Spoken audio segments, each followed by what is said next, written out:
aprovechamos para saludar a todos nuestros hermanos que nos sintonizan a través de medios de comunicación. Somos Iglesia Cristiana Josué Central, estamos ubicados en la avenida Masferrer Sur, número 163-B de la colonia Campestre. Si usted viene a la ciudad capital, San Salvador, vénganos a visitar. Tenemos casi todos los días de la semana alguna actividad por la tarde y también muy temprano por la mañana. Así que entre a nuestro sitio web www.iglesiajosue.org o descargue gratuitamente nuestra aplicación Iglesia Josué App. Y de esta manera nos puede tener usted siempre en su radar y cada vez que venga por aquí nos viene a visitar y nos saludamos en persona. Gracias por visitarnos. Bueno, vamos a la escritura, por favor. Iglesia de Cristo evacuada del caos. Ese es el tema que vamos a estar abordando, la Iglesia de Cristo evacuada del caos. Vamos a estar en Primera de Tesalonicenses capítulo 4. Sin embargo, a medida de introducción, quiero recordar cómo Dios nos ha llevado en estos últimos 2 meses o un poquito más por un camino súper interesante.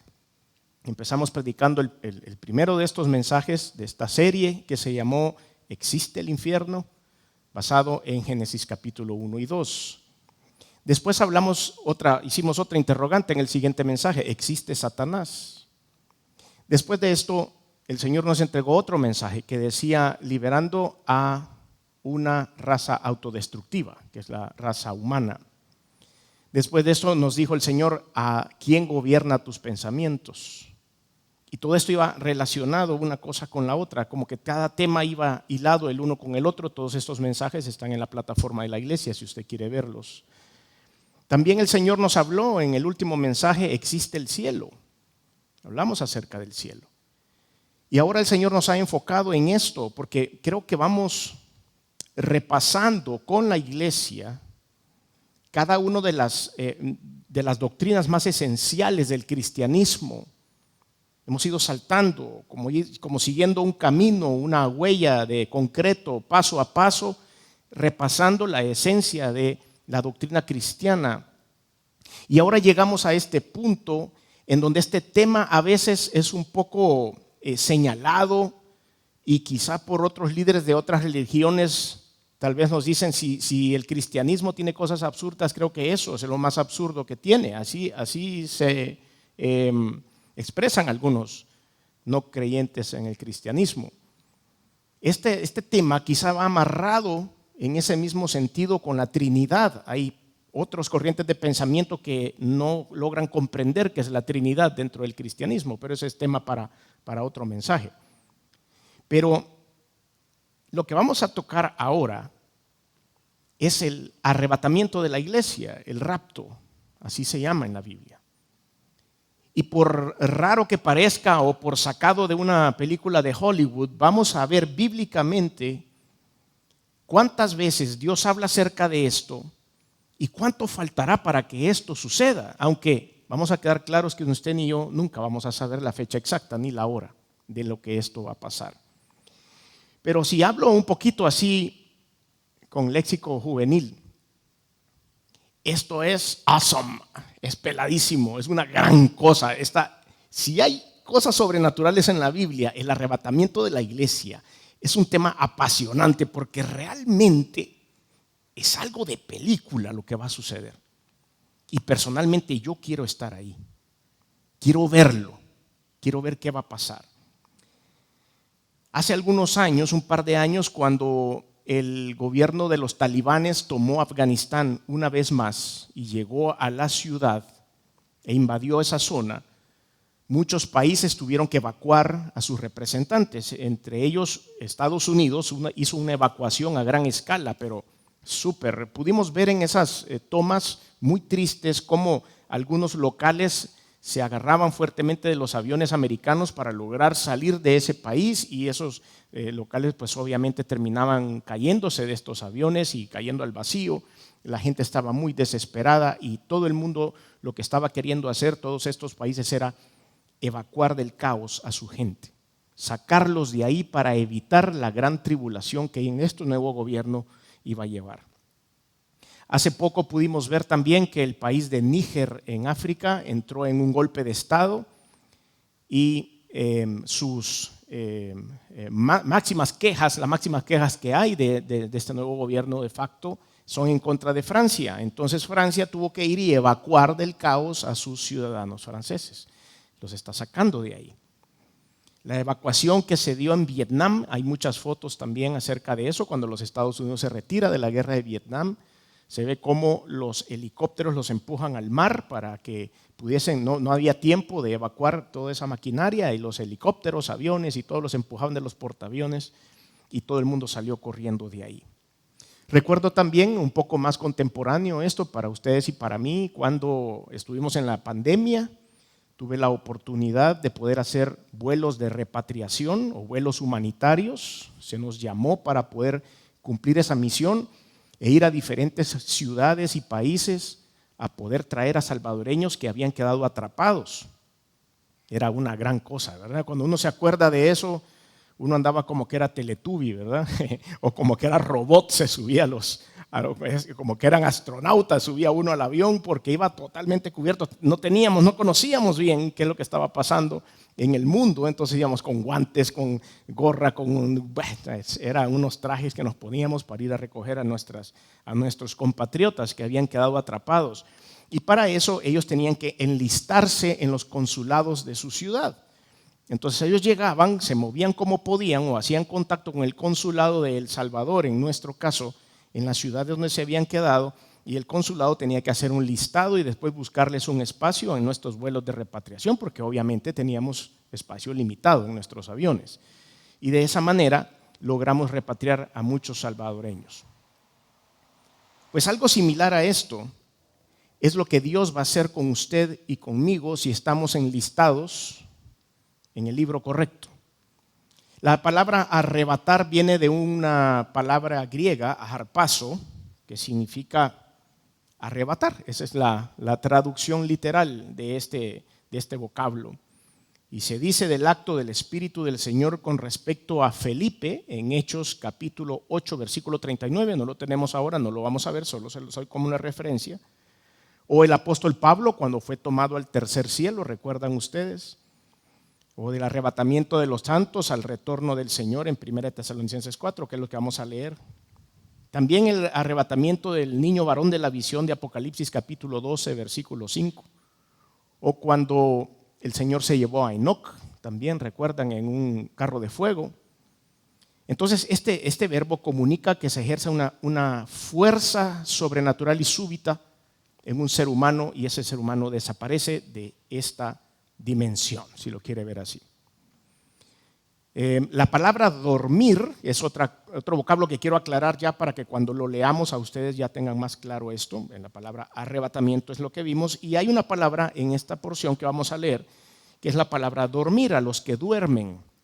Esto tiene referencia, y aquí quiero dejarlo bien claro porque hay algunas doctrinas de algunas sectas que han tomado este versículo y lo han tergiversado diciendo que cuando ustedes y yo morimos nos vamos únicamente al sueño eterno, o que quedamos dormidos y no hay una trascendencia, y es porque han mal utilizado este versículo.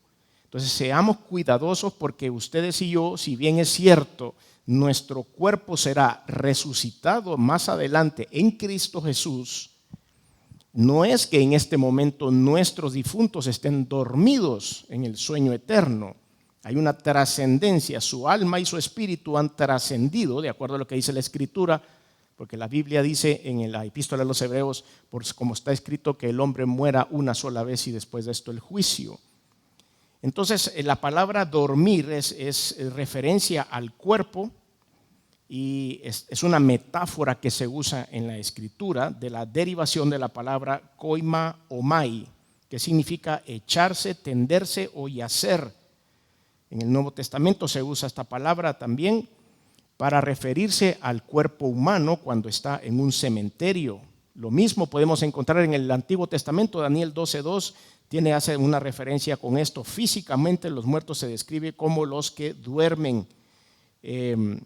Los primeros cristianos adoptaron esta palabra ya en el Nuevo Testamento, que era usada por los griegos para denominar una casa que había sido usada o que era usada para alojar forasteros y designar el lugar de sepultura de los cuerpos. O sea, ellos comparaban las dos cosas y decían, bueno, hay una casa, un Airbnb, si usted lo quiere ver en la manera moderna, un Airbnb que aloja a los extranjeros, y lo comparaban con el lugar de descanso de los cuerpos, descanso eterno de los cuerpos. Entonces, para ellos, el cementerio, que es la palabra que ustedes y yo usamos, viene de lugar de dormir, eso significaba.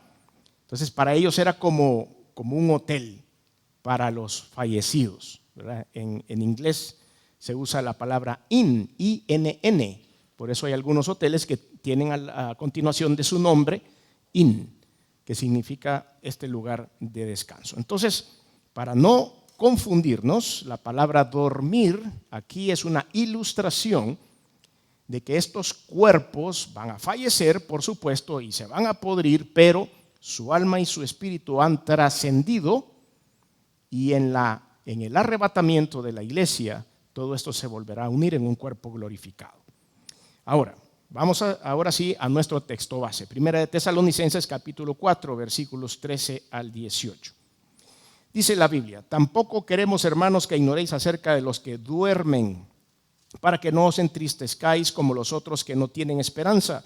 Porque si creemos que Jesús murió y resucitó, así también traerá Dios con Jesús a los que durmieron en él. Por lo cual os decimos esto en palabra del Señor, que nosotros que vivimos, que habremos quedado hasta la venida del Señor, no precederemos a los que durmieron. Porque el Señor mismo, con voz de mando, con voz de arcángel y con trompeta de Dios, descenderá del cielo, y los muertos en Cristo resucitarán primero. Luego nosotros, los que vivimos, los que hayamos quedado, seremos arrebatados juntamente con ellos en las nubes para recibir al Señor en el aire. Y así estaremos siempre con el Señor. Por tanto, alentaos los unos a los otros con estas palabras. Señor, te doy gracias por darme esta oportunidad maravillosa de poder compartir tu palabra. Te pido, Señor, que me ayudes con toda tu sabiduría para hacerlo responsablemente, para dejar claro el concepto del arrebatamiento de la iglesia, que esto no es una locura cristiana inventada, Señor, por algunos líderes, sino que es un evento que va a suceder. Está escrito por ti. Por más extravagante que nos parezca, esto va a pasar y le va a pasar a la iglesia cristiana. Ayúdame a hacerlo bien, Señor, porque tú eres el dueño de este mensaje. En el nombre de Jesús. Amén. Vamos a analizar rápidamente esta porción de la Biblia, vamos a desmenuzarlo un poco y después más adelante hacemos nuestra aplicación de hoy. Pero antes de esto, el Señor pone en mi corazón decir lo siguiente. Estoy seguro que aquí hay algunas jóvenes que todavía no son madres, pero que tienen ganas de ser madres en algún momento de su vida. Hay otras que ya lo son. Hay otras madres que ya sus hijos están grandes. Pero cuando de alguna forma se concibió ese bebé o se va a concebir en sus vientres, ustedes están siendo usadas por Dios para crear no solo una vida que después va a crecer, se va a desarrollar, se va a preparar para la vida, va a recibir a Cristo como Señor y Salvador, tal vez se va a decidir servirle, va a hacer su matrimonio, va a tener más hijos y después va a morir. Ese embrión, ese vientre, ese sistema complejo, hermoso que Dios puso en los cuerpos de las mujeres, dan vida que trasciende. Cualquiera que sea el género de su hijo o hija que venga al mundo, va a trascender. Eso es lo hermoso de ser madre. No solo el hecho de poder criar a sus hijos, no solo el hecho de poderlos llevar al colegio o al kinder cuando están muy pequeñitos, no solo poderles instruir la palabra y oír sus ocurrencias, no es solo verlos crecer y después disfrutar de sus logros cuando ya están grandes, no es solo ver que nacen sus nietos. Es el hecho y la responsabilidad grande que hay de que cuando traemos a ese ser al mundo, ese ser trascenderá. Que cuando ese ser muera, no muere. Ese ser va a ser transformado y va a ser llevado a la presencia de Dios, si así fue instruido durante su vida y así él decidió hacerlo. Y si no, va a ser llevado al infierno, porque eso es lo que hemos aprendido en los últimos mensajes. Por lo tanto, cuando nosotros tomamos en cuenta la idea de poder concebir a un niño para traerlo a este mundo, es una gran responsabilidad que es trascendental y eterna para bien o trascendental y eterna para mal. Por eso no podemos nada más tener un niño a consecuencia de un momento de placer o de locura. Es una responsabilidad demasiado grande. Ahora sí, no sé por qué dije eso, pero ahí vamos. Primera de Tesalonicenses 4, el 13 al 18. La previa del rapto, la previa del concepto del rapto viene aquí. Tampoco queremos, hermanos, que ignoréis acerca de los que duermen. Así empieza el apóstol Pablo a describirnos esto. Y aquí le está diciendo a los de Tesalónica, de la iglesia en Tesalónica, que eran medio ignorantes. Sutilmente les dice, no quiero que ignoréis. Quiere decir que no sabían. Entonces él estaba aclarándoles el punto en el cual en ese momento ellos eran ignorantes, porque un poco más atrás ellos habían hecho algunas preguntas y obviamente no tenían claro el concepto de la muerte o qué venía después de la muerte. Entonces él dice, tampoco queremos, hermanos, que ignoréis acerca de los que duermen. Ustedes ya saben qué quiere decir la palabra dormir, para que no os entristezcáis. La ignorancia trae tristeza. La ignorancia trae preocupación, la ignorancia trae ansiedad. Cuando nosotros no conocemos qué es lo que va a pasar después de la muerte, entonces nos ponemos ansiosos con respecto a la muerte. Cuando no sabemos qué va a pasar con nosotros, si viene Cristo por la iglesia, también nos ponemos ansiosos. La ignorancia nos pone tristes y nos pone ansiosos. Es por eso que la palabra de Dios es luz. Es por eso que la palabra de Dios nos enseña no solo las cosas del arrebatamiento, sino muchas otras cosas para nuestra vida, para que salgamos de la ignorancia y no estemos ansiosos con los problemas que enfrentamos. Y esto es lo que está queriendo hacer el apóstol. Ustedes están tristes, les dijo, pero están tristes por ignorantes, porque no saben lo que va a pasar con los seres queridos que ya murieron. Entonces, como los otros que no tienen esperanza, porque si creemos que Jesús murió y resucitó, así también traerá Dios con Jesús a los que durmieron en él. Esta es la promesa del arrebatamiento.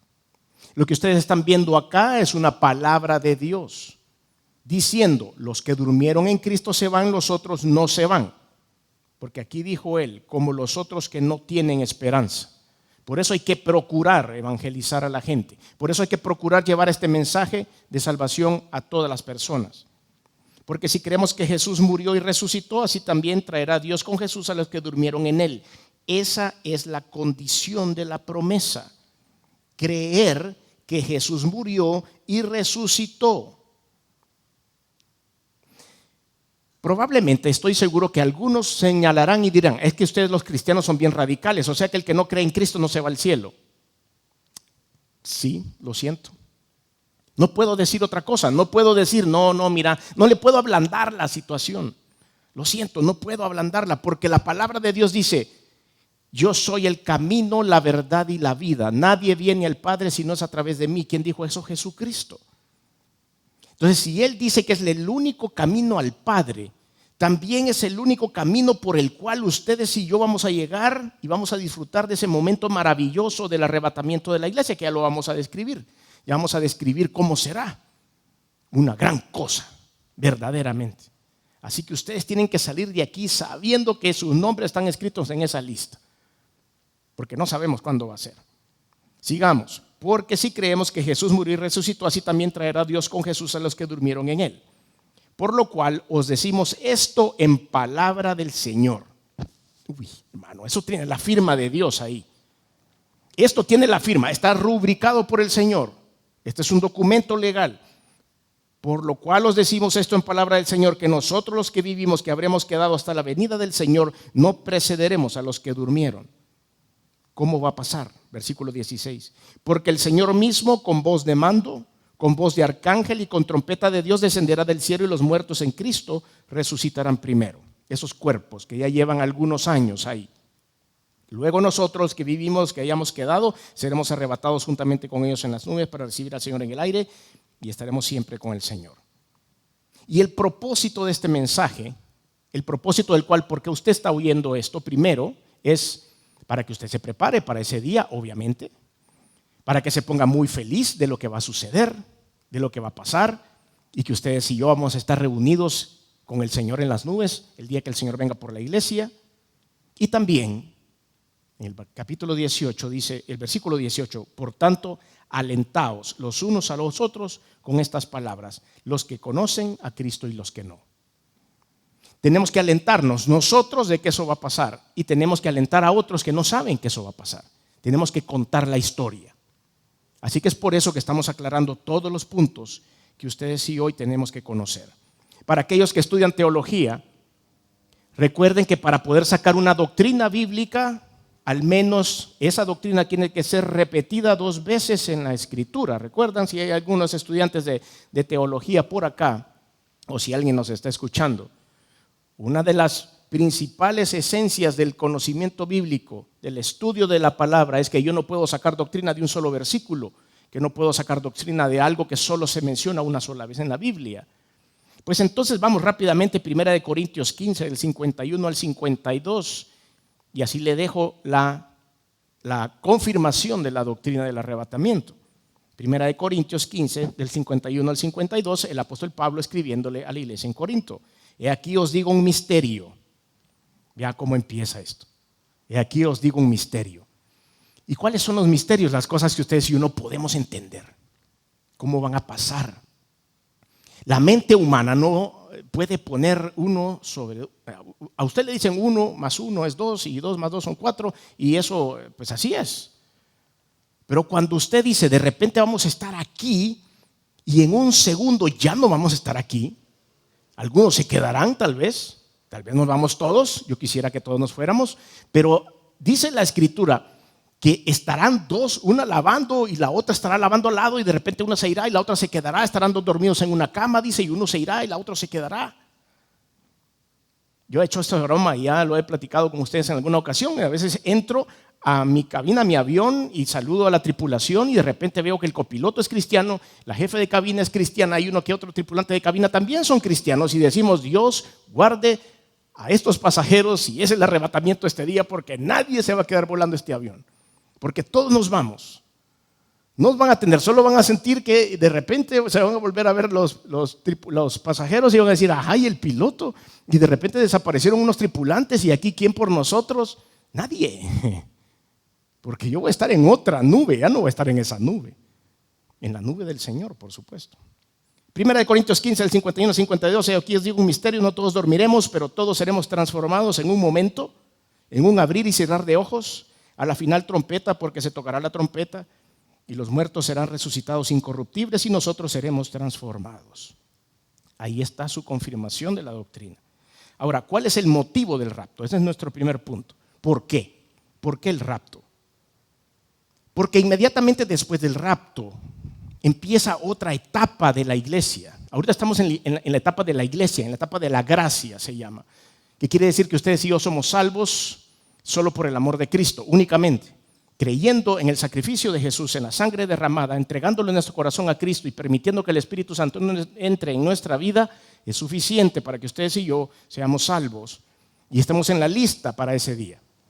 Perfecto, esa es la etapa que estamos viviendo hoy. Nuestra fe es hacia lo que pasó en la cruz. Pero después de esta etapa, cuando esto suceda, inmediatamente después de esto vendrá la gran tribulación que ha estado publicada desde el libro de Daniel, desde el Antiguo Testamento. Se ha anunciado que viene una época horrible. Usted ve las noticias y ve todas las cosas que están pasando en el mundo y cómo se está deteriorando la moral y esto y lo otro. Eso no es nada, hermanos. En la gran tribulación, dice la Escritura, la gente deseará morirse y la muerte no les será dada. Son días espantosos, días horribles, que pueden venir a consecuencia de una invasión de pecado y del juicio de Dios sobre este mundo. Pero Dios no quiere que su iglesia, los fieles, tengan la desgracia de vivir en una situación como esta. Entonces Él viene y evacúa a su gente primero. Dice, viene una cosa tan horrible que te tengo que sacar de ahí. Pero en vez de ver un despliegue de aviones y en vez de ver un despliegue de trenes y de barcos sacando a ciudadanos de un país, lo que vamos a ver es una gran nube. Pero no la va a poder ver el mundo, ni va a poder oír lo que usted va a oír. Qué cosa más maravillosa. Usted solo de repente va a aparecer ahí, porque estaba su nombre escrito en el libro de la vida, porque Dios reconoce su obra de fe. Entonces Dios quiere, número 1, librarnos de la tribulación. Primera de Tesalonicenses capítulo 1, la misma carta, pero en el capítulo 1 versículos 9 al 10 dice: porque ellos mismos cuentan de nosotros la manera en que nos recibisteis y cómo os convertisteis de los ídolos a Dios para servir al Dios vivo y verdadero y esperar. Esa palabra es súper importante. Después la vamos a ver al final del mensaje. Y esperar de los cielos a su Hijo, el cual resucitó de los muertos, a Jesús, quien nos libra de la ira venidera. Para eso está diseñado el arrebatamiento. Es una evacuación de la iglesia, del caos que viene al mundo. Por eso hemos titulado así este mensaje. Dios viene a evacuarnos del caos. Apocalipsis capítulo 3, versículos del 7 al 11. Dice la Biblia: escribe al ángel de la iglesia en Filadelfia. Me encanta esto. Estas son las cartas a las iglesias, 7 iglesias en el Apocalipsis. Y esta Filadelfia era una de las mejorcitas, las que habían salido mejor libradas.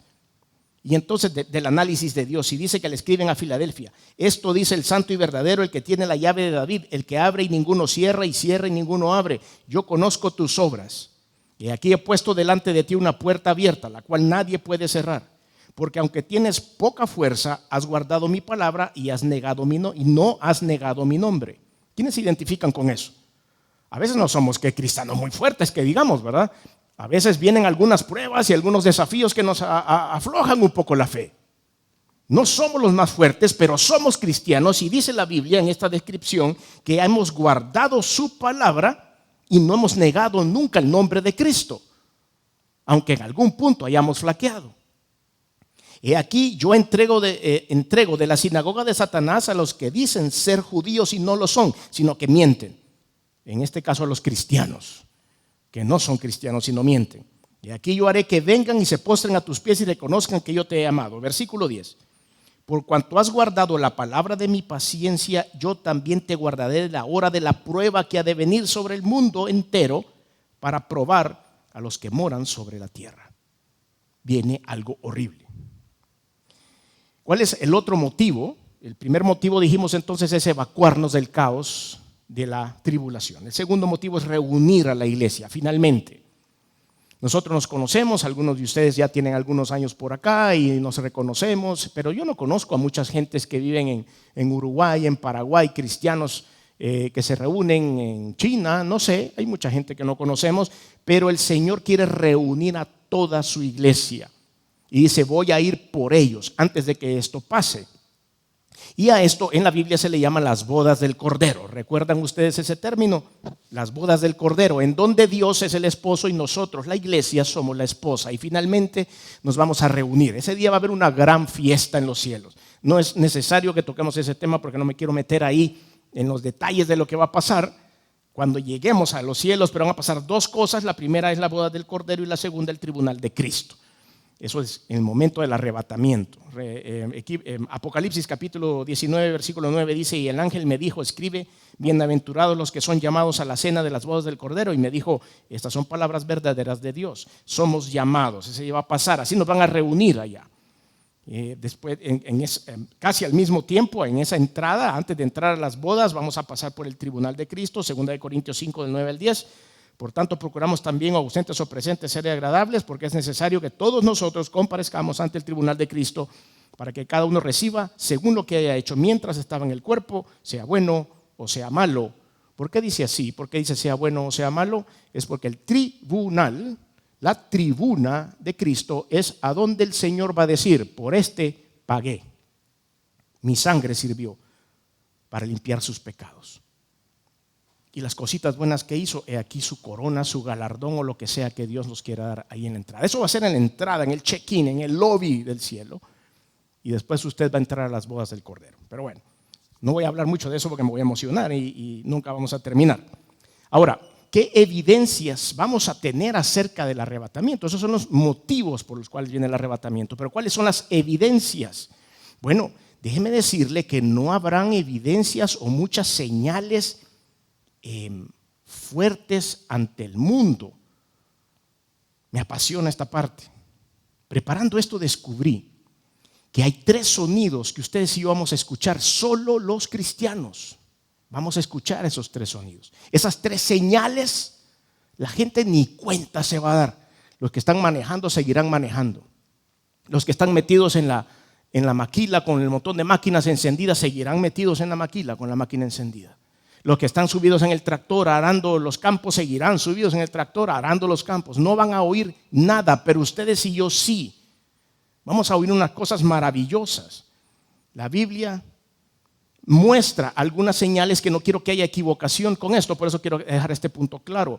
Mateo capítulo 24, señales antes del fin. Hay muchas personas que usan esto que dicen, mire, ya esto está pasando, ya viene el fin del mundo, ya viene el fin del mundo. Sí, esas señales que usted ve ahí son las previas a la tribulación. Esto nos va a ir tirando algunas líneas. Si usted lee y analiza el capítulo 24 del libro del Evangelio según San Mateo, va a encontrar entrelazadas algunas cosas que van a suceder durante la tribulación, previo a la tribulación y también previo al arrebatamiento de la iglesia. Por eso hay que leerlo con mucha precaución y hay que ser cuidadoso en qué se predica acerca de Mateo capítulo 24. Pero esta porción, por ejemplo, Mateo 24, del 15 al 31, que habla de la tribulación, vea lo que dice. Por tanto, cuando veáis el lugar santo de la abominación desoladora del que habló el profeta Daniel, el que le entienda, estamos hablando entonces, de acuerdo a esa descripción, de la tribulación. Entonces los que están en Judea huyan a los montes, el que esté en la azotea no descienda para tomar algo de su casa, el que esté en el campo no vuelva atrás para tomar su capa.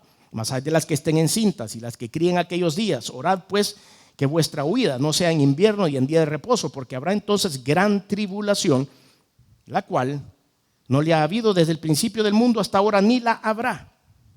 O sea que ahí se terminará después de la tribulación. Y aquellos días no fuesen cortados, nadie será salvo, mas por causa de los escogidos, aquellos días serán acortados. Entonces, si alguno os dijere, mirad, aquí está el Cristo, o mirad, allá está, no les creáis. Porque se levantarán falsos cristos y falsos profetas, y llevan grandes señales y prodigios, de tal manera que engañarán, si fuese posible, aún a los escogidos. Parte de esas cosas están sucediendo ya como principio de dolores. Ya os lo he dicho antes, así que si os dijeren, mirad, está en el desierto, no salgáis. Mirad, está en los aposentos, no les creáis. Porque como el relámpago que sale del oriente y se muestra hacia el occidente, así será también la venida del Hijo del Hombre.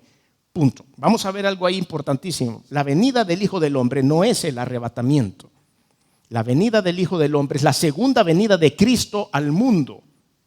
El arrebatamiento no es la venida de Cristo al mundo, es el ascenso de la iglesia a reunirnos con Cristo en las nubes. Pero Él no viene a poner los pies en la tierra en el arrebatamiento. Lo hace después de las bodas del Cordero, después del tribunal de Cristo. Después Él viene con la iglesia, con ustedes y conmigo en cuerpos glorificados a pelear la batalla de Gog y Magog y la batalla de Armagedón, que son más adelante, después de la tribulación. Son 2 cosas diferentes, el arrebatamiento de la iglesia y la venida de Cristo. La segunda venida es a lo que se refiere aquí. Entonces dice, y entonces lamentarán todas las tribus de la tierra y verán al Hijo del Hombre viniendo sobre las nubes del cielo con gran poder y gloria, y enviará a sus ángeles con voz de trompeta y juntarán a sus escogidos de los 4 vientos desde el extremo del cielo hasta acá. Ahí sí todo el mundo va a oír, ahí sí todo el mundo lo va a ver pasar. Jesucristo va a venir como trueno. Todo el planeta se va a enterar de que Jesucristo está llegando a la tierra una vez más y está poniendo sus pies aquí para impartir justicia. Y reunirá a sus escogidos desde el cielo. ¿Quiénes? Nosotros. Pero ese evento es otro evento. Las señales que se dicen aquí son otro evento. ¿Cuáles son las señales del arrebatamiento? Ahora, una pausa muy importante ahí. Sí, muchas de las señales del capítulo 24 de Mateo se están dando ya como principio de dolores a el evento de la gran tribulación, y ustedes y yo no vamos a estar en la gran tribulación. ¿Qué creen? Pues en cualquier momento nos vamos, prepare sus maletas espirituales. Porque si ya vemos eventos de la gran tribulación y usted y yo no vamos a estar ahí, Quiere decir que usted y yo nos vamos a ir antes de la tribulación. Por eso muchos de nosotros predicamos: Cristo está cerca, Cristo viene, prepárese. Pero Cristo viene primero por la iglesia, porque ese es el protocolo bíblico de las cosas como van a suceder. Ahora, el arrebatamiento y sus señales van a ser un poco más discretas, dijimos hace un rato, porque el mundo no las va a poder oír. Versículo 16, 1 Tesalonicenses 4:16 dice: porque el Señor mismo con voz de mando, con voz de arcángel y con trompeta de Dios. 3 señales que usted sí va a oír. Usted sí, espero, que dice, digan amén, amén. No se queden atrás. Diga sí, amén, yo voy a oír esas 3. Yo me voy con usted, pastor. Vámonos. Siempre hago esa broma, pero hoy no la voy a decir. Es que los de los cultos de la tarde se van a ir en clase ejecutiva al cielo. Los de la mañana se van en clase económica. Bueno, no he dicho nada. Porque el Señor mismo con voz de mando, con voz de arcángel, es que la nube tiene clase ejecutiva, no muy adelante, porque no son poquitos, ¿verdad? Entonces, bueno, dice, porque el Señor mismo, Él mismo. O sea, ¿quién va a hacer la llamada de victoria? Él mismo, en toda su majestad, en su presencia y en su persona, descenderá por usted, nos vendrá a traer. Por eso dice, porque el Señor mismo Él viene preparado dando a entender que Él estará en su aparición y usará su recurso de voz de mando. Grito de señal quiere decir eso en griego. Un grito de guerra quiere decir también en la traducción griega. Se presentará o representa más bien a Jesús como rey victorioso, dando la palabra de la mano de los huestes celestiales, de los ángeles. Y ese grito maravilloso de guerra, imagínense, usted puede imaginarse que solo los que estamos conectados con Dios, solo que tenemos línea directa a través del Espíritu Santo con el Señor, vamos a poder oír el grito de guerra de Jesús, diciendo, vámonos. Y al grito de vámonos, toda la iglesia se levanta y se ponen firmes y empiezan a ver quién gritó vámonos. Ayer venía en un avión y estaba sentado en el primer asiento y habían otros compañeros que habían sentado atrás mío y otros aquí al lado, y alguien me habló. Entonces yo empecé a voltear a ver para quién me habló. ¿Quién me habló? Y uno de los tripulantes de cabina, el jefe de cabina de ese momento, por un pedacito que hay entre el mamparo que separa la puerta principal y los asientos, él le tenía la cara puesta ahí y me estaba llamando, pero yo no lo había visto. Y entonces yo volteaba a ver para todas partes y yo decía, el Espíritu Santo me está hablando. Le hago la broma y él se moría de la risa. Soy yo, me decía, soy yo. Ya sentía yo que me estaban hablando del cielo. Así hablará Cristo. No vamos a saber ni de dónde, quién nos está hablando, no vamos a entender, pero usted y yo vamos a oír un grito de guerra y la voz de mando. Después dice la voz de arcángel. Arcángel Miguel, recuerdan ustedes, es mencionado en la Biblia. No sé si va a ser arcángel Miguel, no lo sé. Es el que menciona la Biblia, tal vez podemos agarrarlo a él, pero tal vez debe ser otro. Pero el arcángel Miguel va a venir ahí también y usa una distinta señal. ¿No? Por supuesto no usa la misma señal de Dios, pero dice con voz de mando, con voz de arcángel. El arcángel probablemente vendrá cantando. Yo no sé cómo va a ser eso, pero solo lo va a oír usted. Solo lo va a oír usted porque tiene calibrado su oído espiritual bajo la unción del Espíritu Santo. Y por último dice con trompeta de Dios.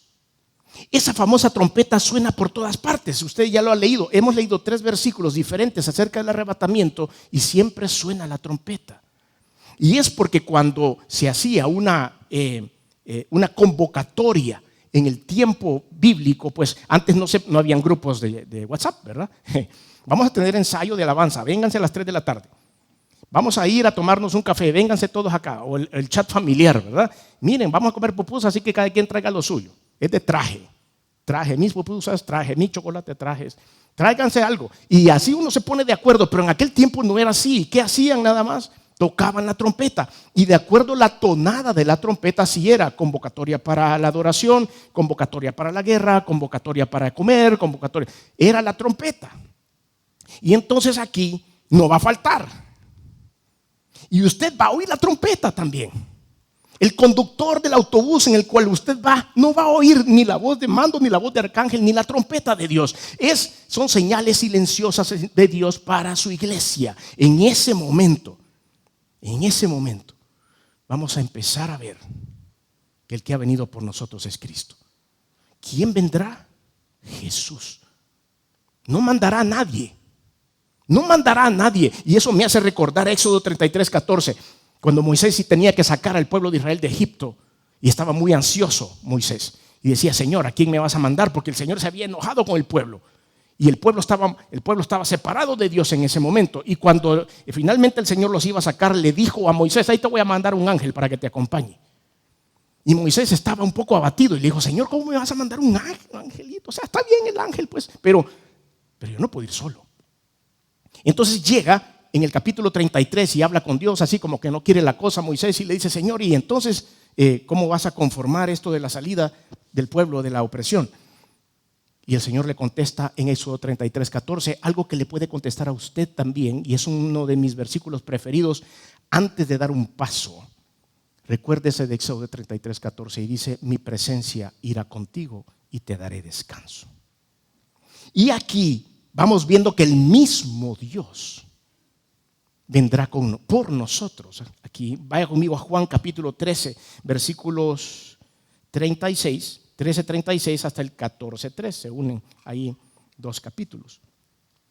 Le dijo Simón Pedro: Señor, ¿a dónde vas? Y Jesús le respondió: a donde yo voy no me puedes seguir ahora, mas me seguirás después. Y le dijo Pedro: Señor, ¿por qué no te puedo seguir ahora? Mi vida pondré por ti. Jesús le respondió: ¿tu vida pondrás por mí?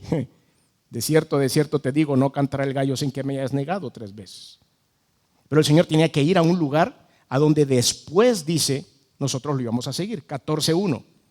No se turbe vuestro corazón, creéis en Dios, creed también en mí. En la casa de mi Padre muchas moradas hay. Si así no fuera, yo os lo hubiera dicho. Voy pues a preparar lugar para vosotros.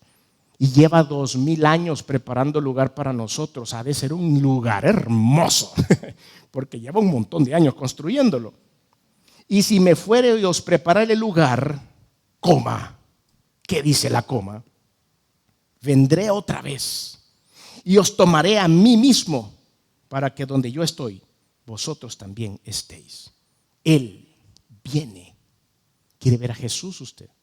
¿O quiere que le cuenten cómo es la cosa? Él va a venir por su iglesia. ¿Cómo va a ser el evento? ¿Cómo se va a llevar a cabo?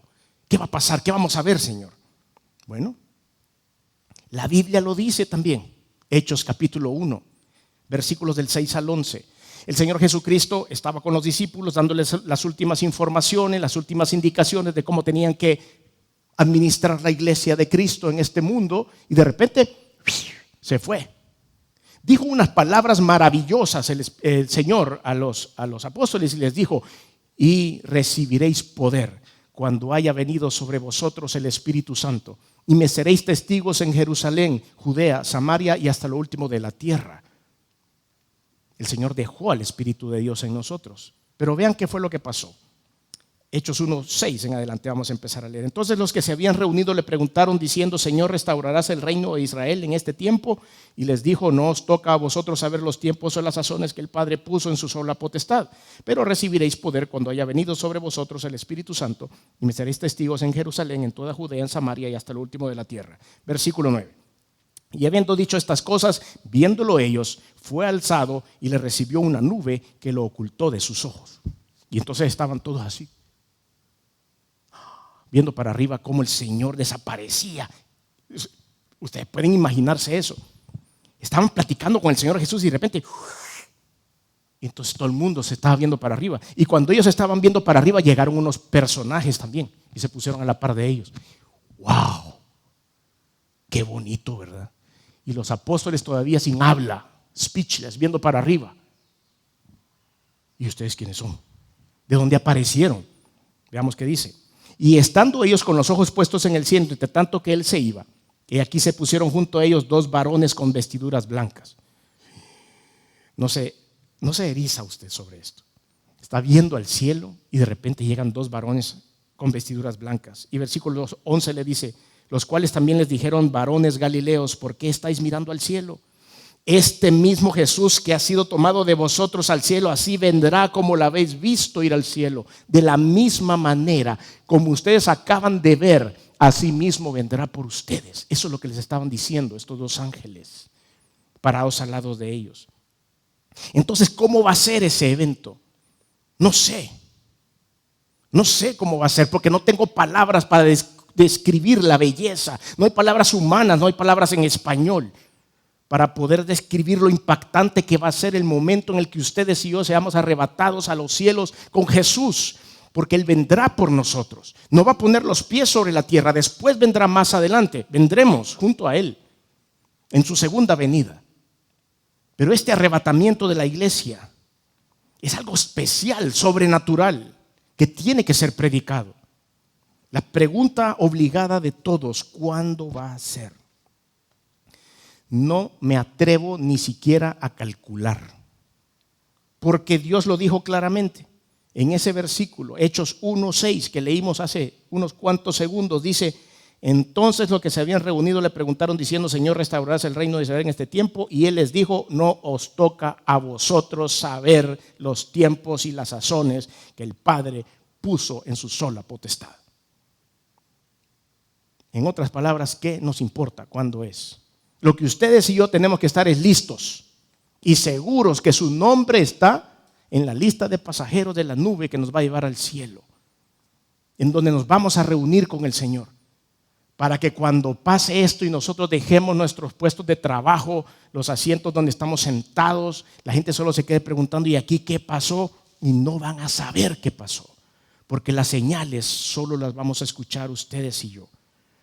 A continuación, después de que el apóstol Pablo estaba dando esta explicación de 1 de Tesalonicenses 4, veamos lo que dice después. Hay una explicación, una continuación en 1 de Tesalonicenses 5, versículos del 1 en adelante. Pero acerca de los tiempos y de las ocasiones, no tenéis necesidad, hermanos, de que yo os escriba. Aquí viene otra vez, no acabamos de leer eso, sí, pero eso se dijo en Hechos capítulo 1, versículo 6. Y aquí lo está diciendo el apóstol Pablo otra vez en 1 de Tesalonicenses 5:1. Pero acerca de los tiempos y las ocasiones no tenéis necesidad, hermanos, que yo os escriba, porque vosotros sabéis perfectamente que el día del Señor vendrá así como ladrón en la noche. Por eso nadie sabe que cuando digan paz y seguridad, entonces vendrá sobre ellos destrucción repentina, como los dolores a la mujer encinta, y no escaparán. Mas vosotros, hermanos, no estáis en tinieblas para que aquel día os sorprenda como ladrón. Porque todos vosotros sois hijos de luz e hijos del día. No somos de la noche ni de las tinieblas, por tanto no durmamos como los demás, sino velemos y seamos sobrios.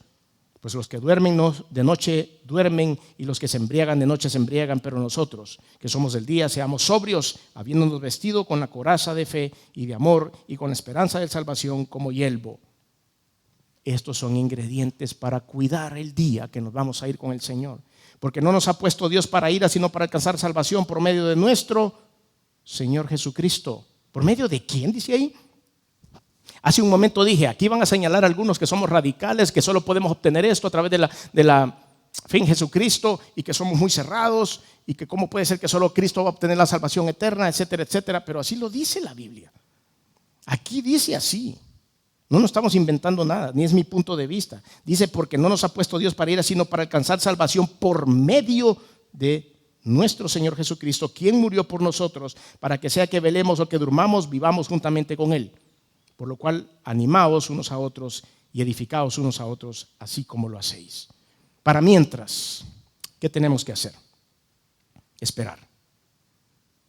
Tenemos que esperar, no nos toca esperar. Más, no podemos hacer otra cosa, no podemos apurar a Dios. Tito capítulo 2 versículo 13 dice: aguardando la esperanza bienaventurada y la manifestación gloriosa de nuestro gran Dios y Salvador Jesucristo. Filipenses 3:20 dice: mas nuestra ciudadanía está en los cielos, de donde también esperamos al Salvador, al Señor Jesucristo. Primera de Tesalonicenses 1, del 9 al 10, ya lo hemos mencionado antes, pero dice: porque ellos mismos cuentan de nosotros de manera en que nos recibisteis y cómo os convertisteis de los ídolos a Dios para servir al Dios vivo y verdadero. Versículo 10. Y esperar de los cielos a su Hijo, el cual resucitó de los muertos, a Jesús, quien nos libra de la ira venidera. ¿Qué nos toca, estimados? Esperar. Pero si usted es medio acucioso y dice, bueno, ya está claro, según lo que hemos predicado hoy, que el arrebatamiento de la iglesia está previo a la tribulación y que la tribulación ya está en principio de dolores, ¿qué quiere decir esto? Guarde su salvación. Busque a Cristo, encuéntrese con Él. Si no ha recibido a Cristo como Señor y Salvador, ¿y eso qué significa? Significa que usted le dice, Señor Jesús, he creído en tu sacrificio en la cruz y he creído que tu sangre me ha limpiado, me ha lavado. Creo en ti como Señor y Salvador. Abro mi corazón para recibir al Espíritu Santo. En ese momento el Señor está escribiendo su nombre en el libro de la vida mencionado en Apocalipsis capítulo 21, pero también está dándole su pase de abordaje el día del arrebatamiento de la iglesia. Oremos. Señor, no tengo más que darte gracias, porque nadie en este recinto merece tu bondad y tu misericordia. Ninguno de nosotros califica para poder por nuestros méritos ganarnos un pase para abordar la nube el día del arrebatamiento de la iglesia.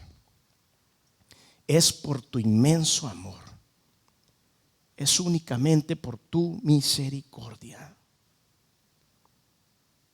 En este momento pueden pasar, Señor, por nuestra cabeza cientos de cosas que hemos hecho a lo largo de nuestra vida, por lo cual estamos automáticamente descalificados para estar ahí.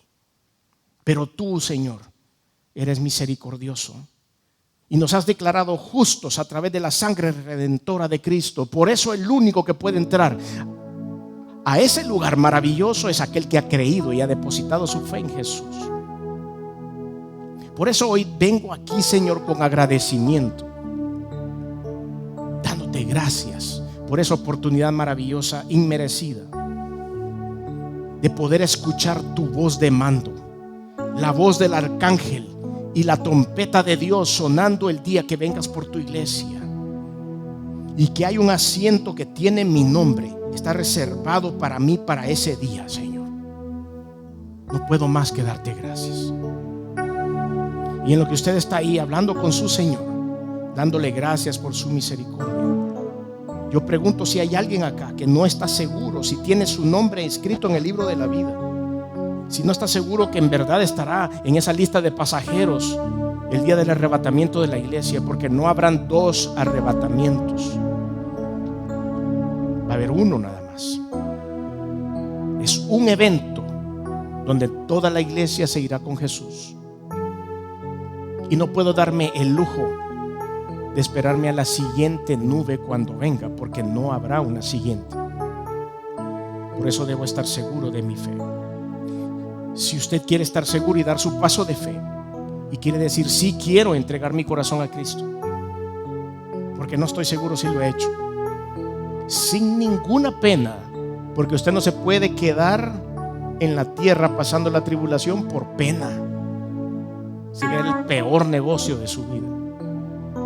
Si quiere recibir a Cristo ahí donde usted está, lo vamos a hacer con una oración. El pase al arrebatamiento de la iglesia, el perdón de los pecados, la vida eterna, la sangre de Cristo, eso solo se lo puede dar Dios a través de una petición formal de su parte a Él. Yo lo único que puedo hacer es orar por usted, yo desde aquí y usted ahí en su lugar. Si usted quiere hacer una oración muy corta, segundos, que le van a asegurar un espacio en la vida eterna, levante su mano ahí donde está y hágamelo saber. No le voy a pedir que se levante. Gloria a Dios, Señor. La unción del Espíritu de Dios caiga sobre su vida. Llena su corazón de seguridad, Padre, en el nombre de Jesús. ¿Habrá alguien más que levante su mano antes de irnos de aquí? ¿Habrá alguien más en el nombre de Jesús? Veo su mano levantada, Señor. Ese paso de fe, levantar esa mano, Padre. Ahora estás con emoción, con felicidad, con una risa en tu rostro, escribiendo su nombre. Tú la conoces, yo no sé, pero tú sí conoces su nombre, su número de DUI, sabes en qué año nació, en qué lugar. Y tú estás tomando tu pluma, Señor, y estás escribiendo su nombre. Aleluya. Puede bajar su mano. Gracias. ¿Alguien más que quiere levantar su mano? ¿Alguien más que levante su mano antes de irnos de aquí. En el nombre de Jesús. ¿Habrá alguien más? Ese nombre tiene que estar en el libro de la vida. Ese nombre tiene que ser llamado en el grito del arcángel. ¿Habrá alguien más? Alguien más que no se vaya de aquí sin Jesús. La gloria sea para ti, Padre. Estoy seguro que a través de redes sociales y medios de comunicación hay personas interesadas en dar este paso de fe. Por eso yo le pido que allí donde usted está, en su lugar, no sé dónde está en este momento, pero que haga esta oración que vamos a hacer aquí junto con las personas que han levantado su mano en este lugar. Y las personas que han levantado su mano aquí, digan conmigo, por favor, ahí donde están, en voz audible: Señor Jesús, reconozco que eres Dios. Reconozco que he hecho cosas que no han sido de tu agrado. Perdóname, me arrepiento. Reconozco que viniste al mundo hecho hombre, que te colgaron en una cruz y la sangre que derramaste ha servido para limpiarme. Reconozco que resucitaste al tercer día, que estás vivo, que estás sentado a la diestra de Dios y que pronto vendrás por mí. Por eso hoy abro mi corazón y te recibo en él como mi único y suficiente Señor y Salvador. Gracias por tu bondad y tu misericordia por mí. En el nombre de Jesús. Amén. Señor, te doy gracias. Gracias, Señor, porque la salvación eterna solo puede venir por ti, y tú has tenido misericordia hoy, porque tus promesas son verdaderas y tu libro está cada vez más lleno de nombres de personas que dieron un paso de fe. Gracias, Señor, porque siempre habrá un lugar para nosotros en tu presencia. Gracias, Señor, por todas aquellas personas que en diferentes lugares han hecho esta oración. Ahora te pido que bendigas a esta congregación, que guardes a cada persona, Señor, que bendigas a cada matrimonio, a cada pareja de novios, que bendigas, Señor, a aquellos que ya tienen hijos, esos hogares, Señor. Ahora bendigas a los nietos también, a aquellos que ya tienen nietos, que son abuelos, que están aquí, Señor. Te pido que en el nombre de Jesús todos juntos nos podamos gozar el día del arrebatamiento, que aquí, así como estamos hoy, Señor, podamos tener un área donde nosotros sepamos que hemos sido salvos y nos vamos a ir contigo cuando tú vengas con voz de mando, con voz de arcángel, y suene la trompeta de la convocatoria de la iglesia de Cristo para irnos a tu presencia transformados, Señor. Te doy gracias. Bendice a cada uno de mis hermanos y gracias por tus promesas en tu palabra, en el nombre de Jesús. Amén y amén. Que Dios los bendiga, hermanos. Nos vemos en el arrebatamiento. Estimado amigo y amiga que en esta hora ha escuchado el mensaje de la palabra de Dios, Dios tiene una linda oportunidad para usted, pero usted tiene que tomar una decisión, y es una decisión de fe. Y esa decisión tiene dos grandes partes. Uno, que le pida perdón a Dios por haberle ofendido a Él con sus pecados. Y en segundo lugar, creer que Él derramó su sangre para perdonarle todos sus pecados. Si usted quiere en esta hora abrir su corazón a Dios y decirle: Señor, sálvame, le voy a dirigir en una oración que contiene estos dos elementos que le he mencionado. Por favor, ahí donde está, haga esta oración conmigo. Diga: Padre eterno que estás en los cielos, me arrepiento de todo corazón por haber pecado contra ti. Reconozco que soy una persona pecadora. Me duele, Señor, el haberte ofendido con todos mis pecados. Límpiame con tu sangre que derramaste en la cruz. Creo que resucitaste para mi justificación delante de tus ojos. Por ello, Señor, te abro mi corazón y te recibo como mi único y suficiente Salvador. En Cristo Jesús. Amén y amén. Le felicito a todas aquellas personas que en esta hora han tomado a bien darle su vida a Jesús. Ahora, ¿qué tiene que hacer? Lea la Biblia. La Biblia es como un poema de amor de Dios para usted. Es su alimento, es su pan diario. Además de eso, ore. Orar es platicar con Dios en nombre del Señor Jesucristo. Congréguese en la iglesia, para que usted sea edificado y fortalecido. Y también recuerde que si vuelve a caer en algún pecado, pídale perdón a Dios y no se quede postrado a la mitad del camino. Sacúdase el polvo a través del arrepentimiento, pidiéndole perdón a Dios, y levántese y siga caminando, porque Jesús le espera al final del camino. Que Dios le bendiga.